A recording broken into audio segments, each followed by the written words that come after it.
उपासक अपने आराध्य देव का दृढ़ भरोसा, ये अहंकार से रहित जो महापुरुष का सेवन करने वाले हैं, उन्हीं को ये भरोसा प्राप्त होता है। नहीं, अहम जनित जो कर्म करे उसका तो भरोसा होता है, लेकिन प्रियालाल के चरणों का भरोसा नहीं होता। ये रहस्य रघुनाथ कर बेग न जाने कोय, जो जाने रघुपति कृपा तो सपन्यों मोह न होए। यह रहस्य रघुनाथ कर बेग न जाने कोई, जल्दी कोई ये समझ नहीं पाता। जो समझ गया फिर वो जानत तुम्हें तुम्हें हो जाए, फिर किंचन मात्र भेद नहीं रह जाता, वो अभेद स्थिति को प्राप्त हो, वो प्रेम स्वरूप हो जाता है, जानत तुम्हें तुम्हें हो जाए। श्रीपाद प्रबोधानंद जी महाराज कह रहे हैं, ये वृंदावन धाम है, साधो शक्नोषि नो चेत सकलमपि हठात स्वप्न कल्पम विहातुम, तर्हि त्वं ध्याय वृंदावन मनुषं अथोपास्य वृंदावनेशौ, तन्नामान्येव नित्यं जप सतत मथो तत्कथां संसृणुष्व, श्रीमद् वृंदावन स्थानथ परिचर भो भोजनाच्छादनाद्यैः। इसमें साधो संबोधन करते हैं, अर्थात ये जन साधारण से ऊपर उठी हुई बात है। जो सतमार्ग में चल पड़ा है, जिसने निश्चय कर लिया है कि इसी जन्म में मुझे प्रिया प्रीतम की प्राप्ति करनी है, वो साधो ही हो गया। वो चाहे पैंट शर्ट में हो, चाहे वो धोती कुर्ता में हो, साधु का तात्पर्य उसके स्वभाव से है। बाहरी वेश से केवल साधु नहीं माना जाता। वेश के साथ आचरण नहीं है तो वेश तो कालनेमि ने भी रख लिया था। वेश तो बहुत से कत्ल करके भी रख लेते हैं, वेश तो बहुत से चोर और ठग भी रख लेते हैं। वेश रखने में कितने मिनट लगता है? थोड़ी देर के लिए वेश रखा, फिर सांसारिक वेशभूषा में फिर ऐसे विचरण कर रहे। कई ऐसे प्रसंग पाए गए। वेश का खास महत्व आचरण से है। यदि आचरण नहीं तो वेश का कोई खास महत्व नहीं है। साधो सकनोषि नो चेत सकलमपि हठात स्वप्न कल्पम विहातुम। अय साधो, अय उपासक, तू इतना बात समझ ले कि जितना तू इस संसार का वैभव सुख देख रहा है, एक स्वप्न है, स्वाप्निक है, काल्पनिक है, सत्य नहीं है। हे साधो सकनोषि नो चेत सकलमपि हठात स्वप्न कल्पम विहातुम। यदि तुम मेरी बात मान सको और ऐसा कर सको, क्या ये जितनी भी भोग सामग्री, जितने भी भोग प्रक्रियाएं, जितना भी वैभव, ये एक स्वाप्निक है। श्रीपाद जो कह रहे हैं वो भगवान शंकर पहले ही बोले, उमा कहूं मैं अनुभव अपना, सत हरि भजन जगत सब सपना। बड़े बड़े महापुरुषों ने कहा, आ ब्रह्म स्तंभ पर्यंतम सर्वम मायामयम जगत सत्यम सत्यम पुनः सत्यम हरेर नामैव केवलम। भगवान नाम केवल सत्य है और सब झूठा है। ये जो आज दिखाई दे रहा है कल नहीं रहेगा, जो कल नहीं था वहां आज कुछ और दिखाई दे रहा है। बड़ा विचित्र माया का खेल है, ये काल्पनिक है, स्वाप्निक है।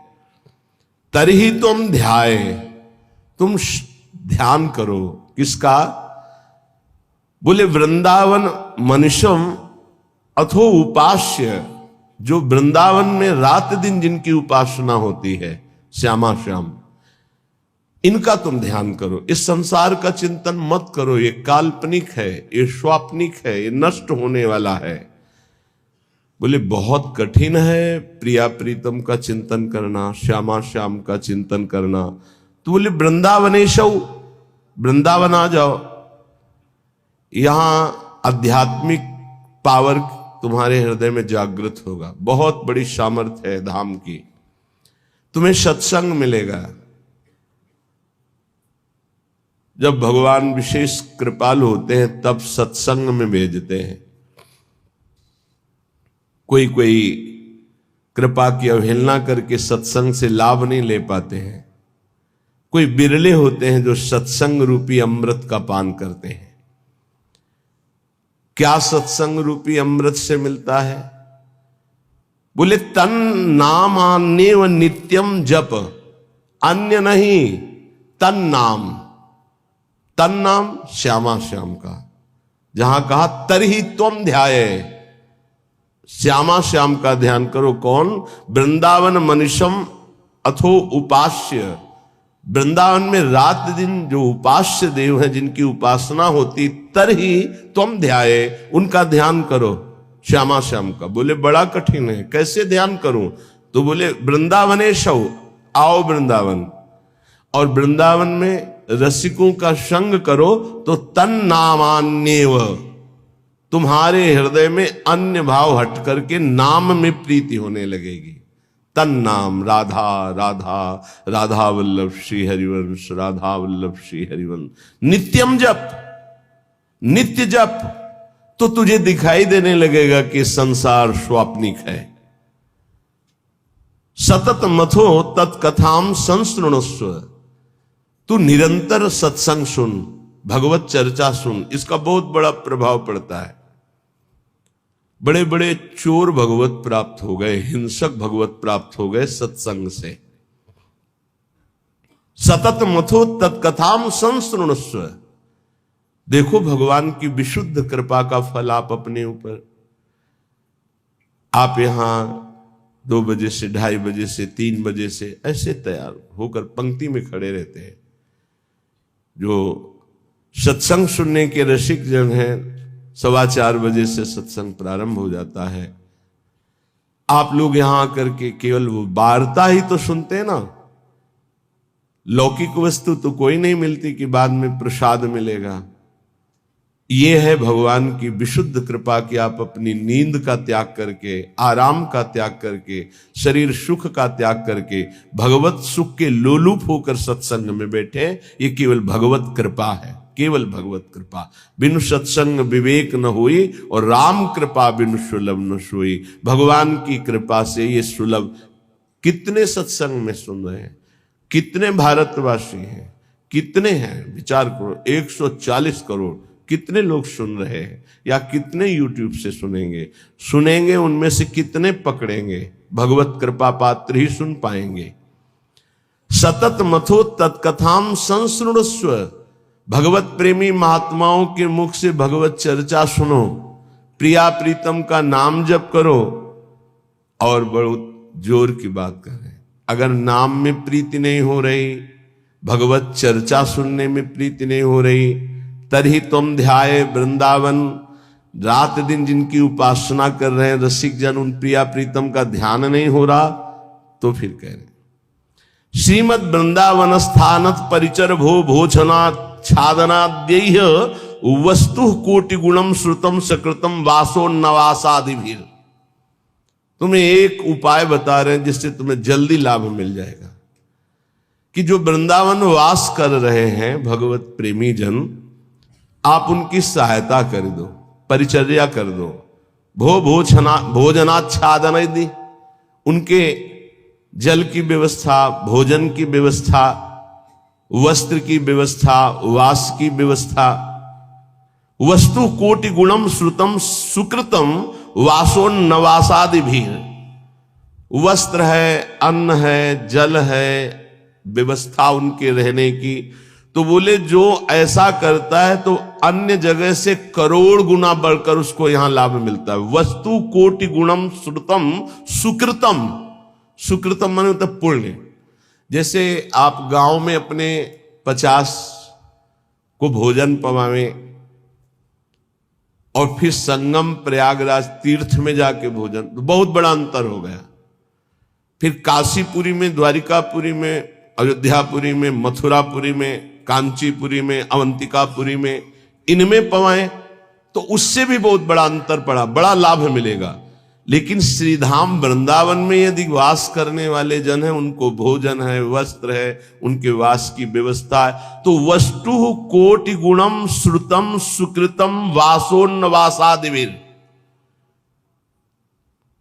परिचर भोजनाच्छादनाद्यैः, उनकी परिचर्या, उनकी सेवा, भोजन है, जल है, वस्त्र है, आदि आदि जो उनकी वास में सुविधा देता है, बोले करोड़ गुना उसको लाभ हम प्राप्त होता है। वस्तु कोटि गुणम, 1 रुपया का करोड़ रुपया। ये किसको? जो अपनी वस्तु दान करता है। दूसरी बात, जो ये मान के कि प्रिया प्रीतम प्रभु की दी हुई वस्तु प्रभु के जनों में लग रही, तो उसे भगवत प्रेम प्राप्त होता है, उसकी नाम में रुचि हो जाएगी, उसकी प्रिया प्रीतम के ध्यान में रुचि हो जाएगी, उसकी भगवत चर्चा सुनने में रुचि हो जाएगी। वस्तु वही दी, फल 2 हो गए। एक हो गया प्राकृतिक फल, 1 रुपए का 1 करोड़ वापस मिलेगा, और एक हो गया कि वही वस्तु दी और भगवत प्रेम मिलेगा। नाम में प्रीति, धाम में प्रीति, लीला में प्रीति, प्रिया प्रीतम में प्रीति। पर एक अपना मान करके अर्पित करता है कि ये मेरी संपत्ति मैं दान कर रहा हूं, तो उसे करोड़ गुना बढ़कर मिलेगा। और एक तो दियम वस्तु गोविंदम तुभ्यमेव समर्पये, हे प्रभु आपकी दी हुई वस्तु आपको समर्पित कर रहा हूं, इससे उसे भगवत आराधना में रुचि प्रकट हो जाएगी, जो अत्यंत दुर्लभ बात है। यदि वो वृंदावन वास नहीं करता और वो वृंदावन वास की व्यवस्था करता है, वृंदावन वासियों की जो विरक्त भाव से वास कर रहे हैं, जिनके जीवन का उद्देश्य प्रिया प्रीतम है, उनके वास की व्यवस्था में कुछ सहयोग करता है, तो बोले तीर्थे वासी तुम स्वयं ही तरति दौतौ सा यत तारयेत, उसको डबल लाभ मिलता है। क्या? वो स्वयं तरता है, अपने परिवार को भी तार देता है। वृंदावन वास नहीं हो पा रहा तो भी उसे वास करने वाले से बढ़कर लाभ मिल रहा है, क्योंकि वास करने वालों की व्यवस्था कर रहा है वो। पर देखो 2 प्रकार का लाभ होता है, एक होता है लौकिक लाभ, एक होता है पारलौकिक लाभ। यदि आपने पारलौकिक लाभ का संकल्प करके संतों की सेवा शुरू की है, तो खेल कुछ और होगा जिसे तुम पहले समझ लो, और अगर लौकिक लाभ के लिए शुरू किया है तो खेल कुछ और होगा, उसको पहले समझ लो। एक पूज्यपाद उड़िया बाबा जी के निज जन हमें 25 वर्ष पहले मिले थे, महाराष्ट्र के थे वो, बाबा से संबंध रखते थे, परिक्रमा में मिले, बड़ा आनंद मिला क्योंकि अपने प्राण प्रिय बाबा के जन थे। तो उन्होंने घटना सुनाई चलते चलते, पानी घाट से लेकर चामुंडा मोड़ तक चर्चा ये चली थी। तो उनका बड़ा दिव्य धाम है, यहां के वासियों की सेवा का बड़ा दिव्य फल है। वो प्रसंग वशात याद आ रही, सत्संग में 1-2 बार सुनाया, पकड़ पाओगे तो याद आ जाएगा। तो एक बड़े धनी मानी दिल्ली के जन थे, घटना थी, फैक्ट्रियां थी, खूब धन, अकेला लड़का सब। उनको कहीं संतों के संग से बात लाभ की सुनने को मिली कि वृंदावन के विरक्त रसिकों का अगर सेवन किया जाए, सेवा की जाए, परिचर्या की जाए, तो बहुत जल्दी लाभ मिलता है। तो उन्होंने प्रार्थना की वृंदावन में आकर कि कैसे सेवा की जाती, मुझे तो पता ही नहीं। तो उनका संतों को निमंत्रण दो और सुंदर भोग पवाओ, और उनको वस्त्र है, भेंट है, जो उनका आप कर सकें, फल फूल। अच्छा, ऐसा। तो उन्होंने पूछा कि आप चाहते क्या हो? तो उनका भगवान की प्राप्ति। बोले होश में बात करना, आप जो बात कर रहे हो बहुत बड़ी बात है, पीछे मत हटना। तो उनका प्राणों की बाजी लगाकर, भाई इस बात की पूर्ति के लिए हम तैयार है कि मुझे भगवान चाहिए। का तय करो साधु सेवा और तुम्हें भगवान मिलेंगे पक्का। अब वो वृंदावन के प्रेमी जनों की सेवा करते, 100-500 संतों को निमंत्रण देते, सब पवाते। धीरे धीरे इतना संतों से प्रेम हो गया कि प्रार्थना की कि दिल्ली में हमारे घर को पावन करो। तो प्रति महीने बस लाते, 2 बस, उनमें संतों को बैठालते, बहुत उत्सव मना करके वहां ले जाते, पवाते, अच्छी भेंट कपड़ा लता, फिर उनको यहां छोड़ने आते। ऐसा चलने लगा। वृंदावन में तो सेवा करते ही, खूब धन था, वो अपने घर भी ले जाते। एक दिन यही रमण रेती में बस खड़ी थी, ये घटना कोई कथा नहीं, यही रमण रेती में बस खड़ी थी। तो एक विरक्त संत जो कभी वृंदावन से बाहर ही नहीं जाते थे, कभी निमंत्रण में किसी के नहीं जाते थे, भिक्षावृत्ति से जीते, वो जाके बैठ गए। तो जब सब संतों ने देखा तो कहा, बाबा तुम्हें पता है ये दिल्ली जाएगी बस और वहां निमंत्रण है। कुछ नहीं बोले, बैठे चले। सबने सेठ से कहा तुम्हारी साधु सेवा सफल हुई। ऐसे विरक्त जो किसी का भी प्रतिग्रह नहीं लेते, भिक्षावृत्ति से जीते हैं, ऐसे अकिंचन महापुरुष पता नहीं क्यों कौन सी कृपा उदय हुई कि वो आपके घर दिल्ली आए हुए हैं। वो बैठे पंगत में, पाए, और जब वो सामने भेंट देने आए तो बोले ये भेंट लेने नहीं आया हूं, तुझे लेने आया हूं, चल वृंदावन। तो उनका, बाबा मैं तो वृंदावन जाता ही रहता हूं। और वो बस चल वृंदावन, चल वृंदावन। तो बाबा वो तो वृंदावन जाता ही रहता हूं, अभी चल सकता हूं आपके साथ, पर वो और उत्तर नहीं, चल वृंदावन। अब संतों की एक अलग भाषा होती है, उसे समझना कठिन। भेंट नहीं ली, चल वृंदावन। सबको भेंट दी, फिर सब बैठे, विदा हुए, आए। उसी दिन एक्सीडेंट हुआ और उनका पुत्र राधे श्याम। अब हाहाकार मच गया, क्योंकि वही उनके ऐश्वर्य का अधिकारी था। भारी अंदर उच्चाटन पैदा हुआ, कुछ अच्छा न लगने लगा। साधु सेवा, भगवत भाव सब पानी में। बड़ा निष्ठा रखना मुश्किल है। जब ये खबर वृंदावन आई तो वही संत गए जो हमें चर्चा सुना रहे थे, और जाकर उनसे कहा कि ए भाई, वो ऐसे नहीं आए थे, वो जो विरक्त आए थे, वो आपको भगवान की प्राप्ति कराने आए थे। चलो वृंदावन, आप अश्रद्धा मत करो, ये आपके लिए बहुत बड़ा योग बना है, तुम्हारा पुत्र भगवत प्राप्त हो गया है। शरीर पूर्व प्रारब्ध कर्म के अनुसार एक्सीडेंट से छूटा, पर वो भगवत प्राप्त हुआ। शरीर का हेतु जो छूटने का होता है बड़े बड़े महापुरुषों को होता है। जैसे पूज्य बक्सर वाले मामा जी, बड़े महापुरुष, भगवत कीर्तन होते हुए जा रहा था और एकदम एक्सीडेंट हुआ और बोले राधा, बरसाने से दर्शन करके जा रहे थे कहीं भगवत संगोष्ठी में, शरीर पूरा।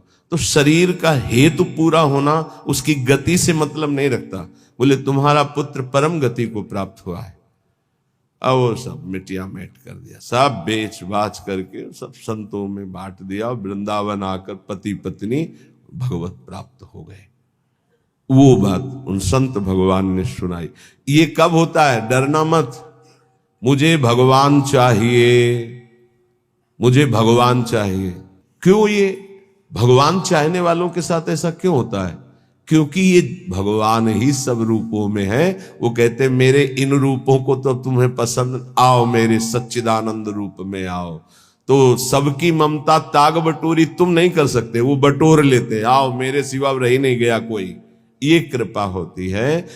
हे युधिष्ठिर, जिस पर मैं कृपा करता हूं उसका सबसे पहले प्रियजनों से वियोग कराता हूं और धन का अपहरण कर लेता हूं, और किसी का भी किसी योग्य न रखकर, किसी काम लायक न रखकर उसे ऐसा कर देता हूं कि सिर्फ मेरा ही भरोसा, मेरा ही आश्रय। तो एक शब्द में कहा, उसका सर्वनाश कर देता हूं। आओ होली खेलो। सर्वनाश की होली खेलना हो तो श्री कृष्ण से प्यार करना। डर गए ना? डरना मत। सर्वनाश का मतलब है तुम्हारी मृत्यु का नाश, तुम्हारे काम, क्रोध, लोभ, मोह, मद, मत्सर, हर विकार का नाश। और सच्चिदानंद स्थिति में ऐसा नहीं है कि सबके धन का अपहरण कर ले। अम्बरीश जी चक्रवर्ती सम्राट, दशरथ जी चक्रवर्ती सम्राट, वृषभानु जी, नंद बाबा, बड़े बड़े महाभागवती हैं जिनके आंगन में भगवान घुटने के बल खेल रहे।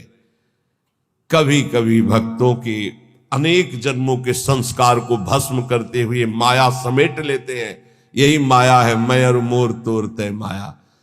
तो यहां कह रहे हैं जो अपनी वस्तु मानकर दान करता है उसे करोड़ गुना बढ़, ये अच्छा लगता है नहीं, ये अच्छा लगता है। एक देव करोड़ भंजाओ, और दूसरा है आपकी वस्तु आपको समर्पित, वो सीधे आपको प्राप्त करेगा प्रभु को अनंत काल तक के लिए। महान वैभव संपन्न सुख संपन्न प्रभु के समीप, जो हमारे प्रीतम है, जिनके हम अंश है, वास्तविक जो हमारे संबंधी है। ये तो सब संबंध का नाटक है, वास्तविक सत्य संबंध हमारा प्रभु से है।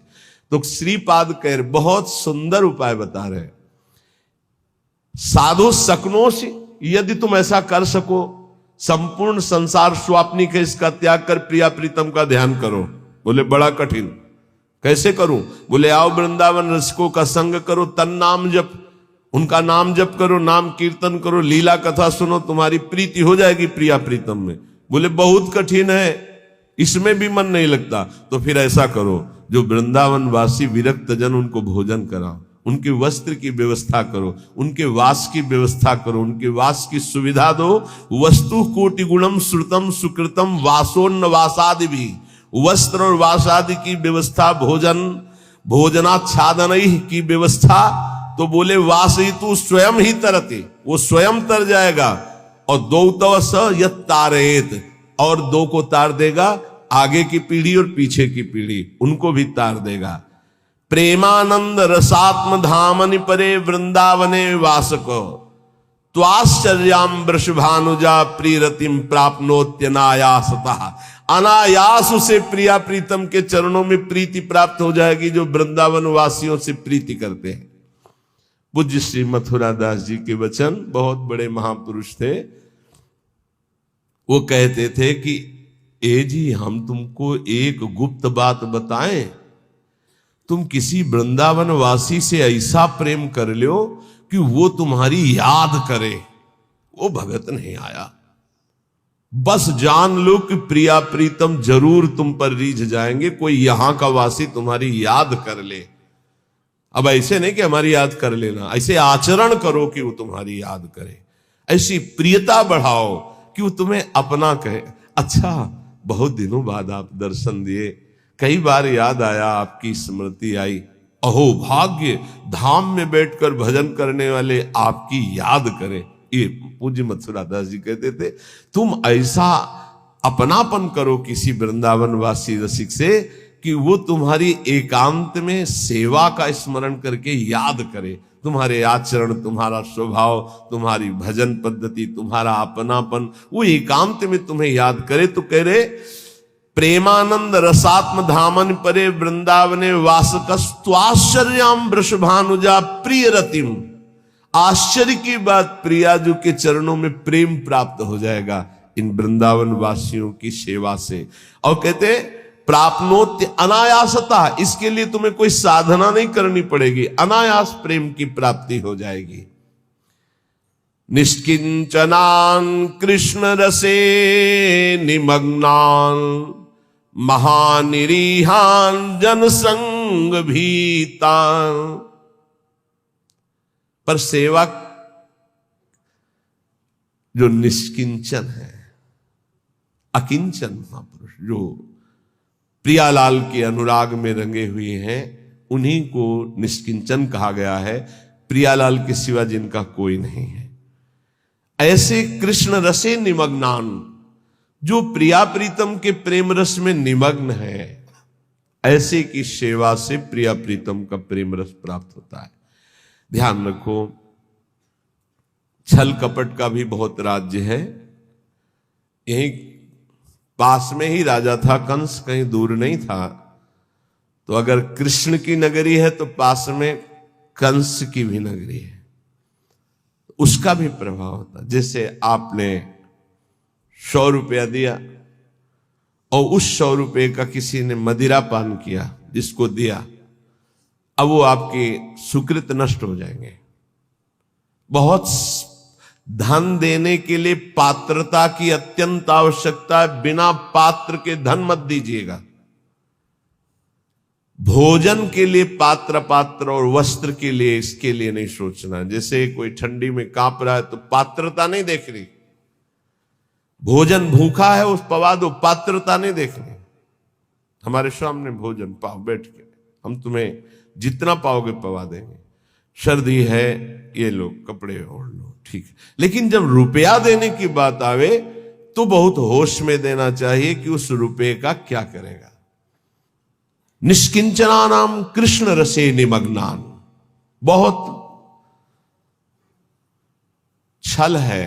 कोई बिरला, सैकड़ों में कोई बिरला एक ऐसा जो भगवान के मार्ग में विशुद्ध चलना चाहता, नहीं तो ये माया ऐसी बुद्धि भ्रष्ट कर देती कि वेश का दुरुपयोग और नौटंकी। अगर हम ऐसे को अर्थ देते हैं, ऐसी की व्यवस्था करते हैं, तो हम भी पाप के भागी होते हैं। इसलिए पात्र देख करके, ऐसा नहीं कि मनमानी, पात्र देख करके। भगवान के निज जनों के द्वारा कभी अभद्र व्यवहार नहीं हो सकता, ये बिल्कुल दिमाग में लिख लो। ऊसर बरसई तृण नहीं जामा, संत हृदय जिम उपज न कामा। जैसे ऊसर में तृण नहीं जमता, ऐसे संत के हृदय में अभद्र भाव नहीं आ सकता। भूल न देह कुमारग पाऊं, ये जो जीने के लिए इस वेश को स्वीकार कर लेते हैं, उन बहुत हानि हो जाती है। क्योंकि उनका उद्देश्य केवल रसेंद्री जनेंद्री इंद्रियों का भोग होता है, और बहुत बुरी तरह उपहास करते हैं इस वेश का। इसलिए यहां जहां सेवा की बात आई है, वहां एक शब्द और आ गया है, निष्किंचना नाम कृष्ण रसे निमग्नान।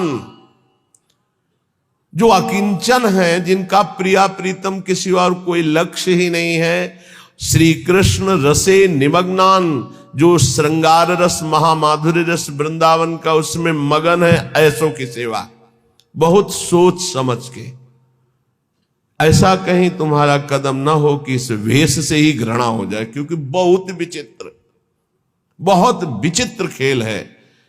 यहां समझ पाना बड़ा मुश्किल, बड़े बड़े धोखे में हो जाते हैं।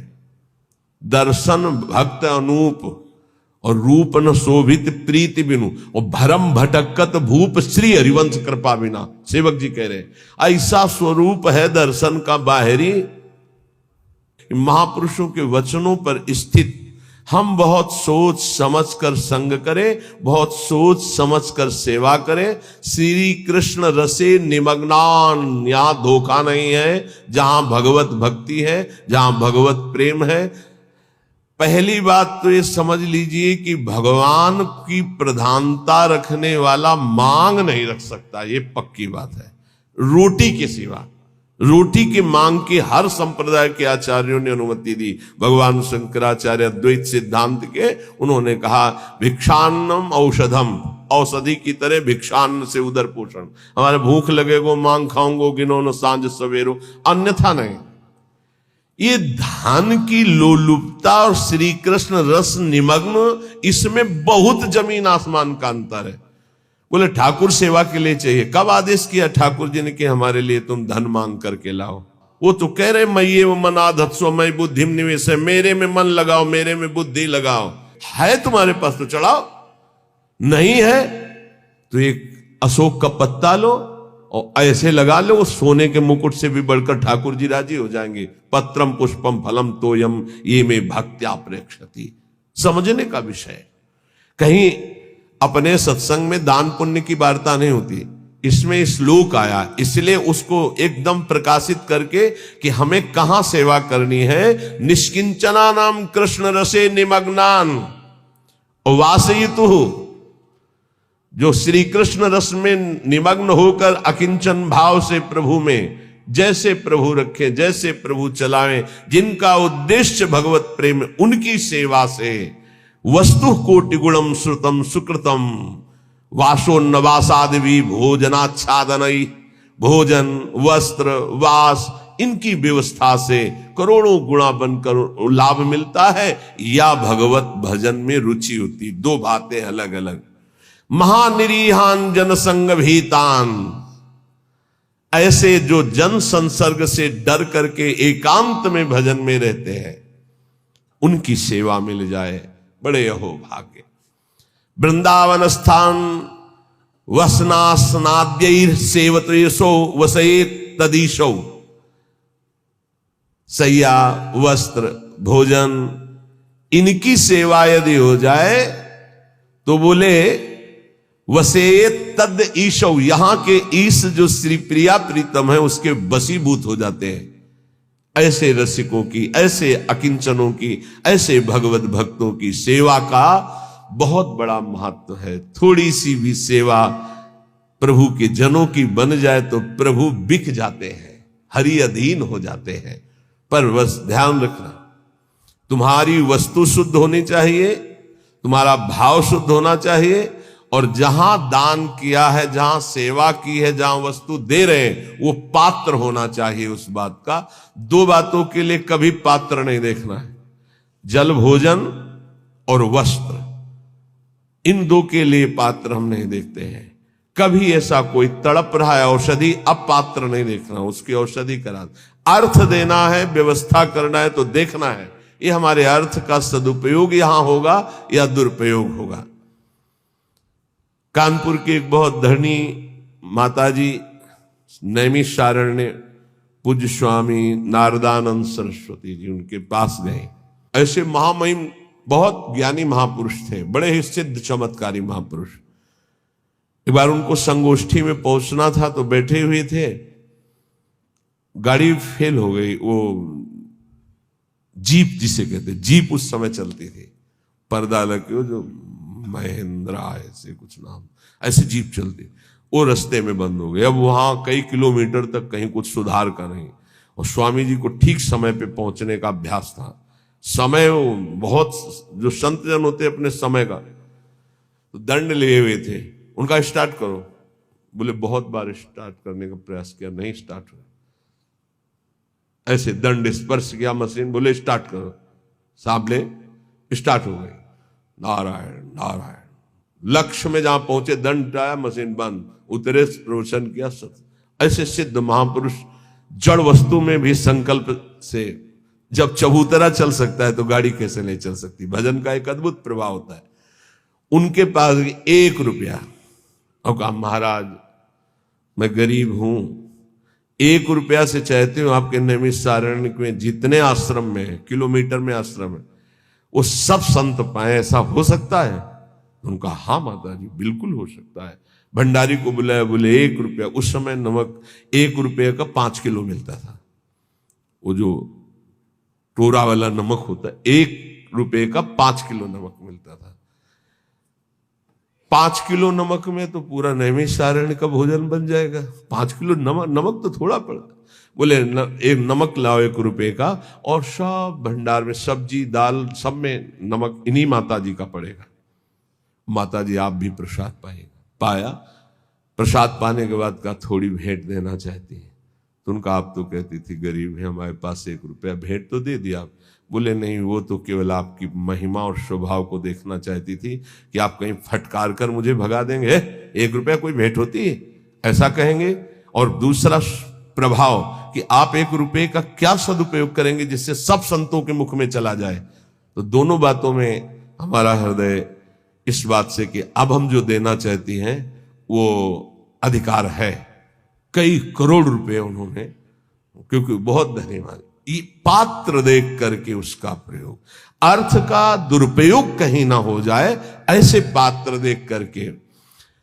अगर हम वृंदावन स्थान वसनासनाद्यैर यह सेवतेशौ वसयेत तदीशौ, यदि ऐसे निष्किंचन श्री कृष्ण रस निमग्न एकांत सेवन करने वाले महात्माओं की सेवा करते हैं, वस्त्र भोजन शय्या वास आदि की, तो कह रहे हैं प्रिया प्रीतम को वो वशीभूत कर लेता है।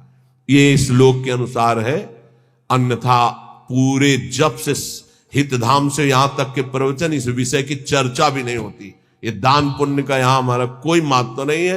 हमारा महत्व है मन को प्रिया प्रीतम में लगाओ, राधा राधा जपो, सबसे बड़ी बात यही है।